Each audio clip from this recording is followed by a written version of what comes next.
My number one tip to get started to become an emotionally strong leader is you need to take an inventory. You need to figure out where you land on all 15 emotional intelligent competencies. And in Chapter 7, I walk you through all 15 emotional intelligent competencies, and I tell you what does it look like when you're low, medium, high, or on the dark side. And yes, emotional intelligence does have a dark side to this construct. And as much as the literature talks about high emotional intelligence, sometimes you can be too high in some areas. For instance, self-regard. Well, when you're too high in self-regard, you can be a narcissist. You can have an inability to admit mistakes.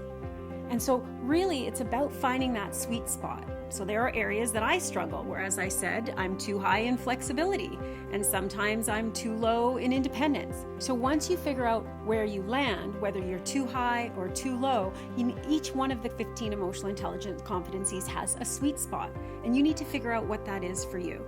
And then once you figure out your inventory, ask others, do they see you as you see yourself? Maybe what you think is your genius is actually what people think needs some work. Or perhaps what you think is a development opportunities, others think is your strengths. So checking in with yourself first and then checking in with others. And the last thing that I would say for you to do is once you figure out where you land on all 15 emotional intelligent competencies, you need to figure out why you are the way you are. You got to learn your why. So figuring out why you do what you do, why you didn't learn that skill, why you have that skill. I'd say the biggest aha moment for me was when I figured out that I lacked independence because, as I've said, I had an overprotective mother who sort of did everything for me. So as a child, I never kind of knew how to stand on my own 2 feet.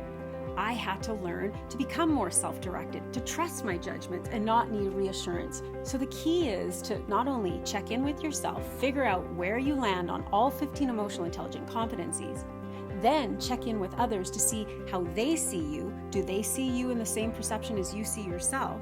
And lastly, you need to learn your why. Why do you do what you do? And where does that come from?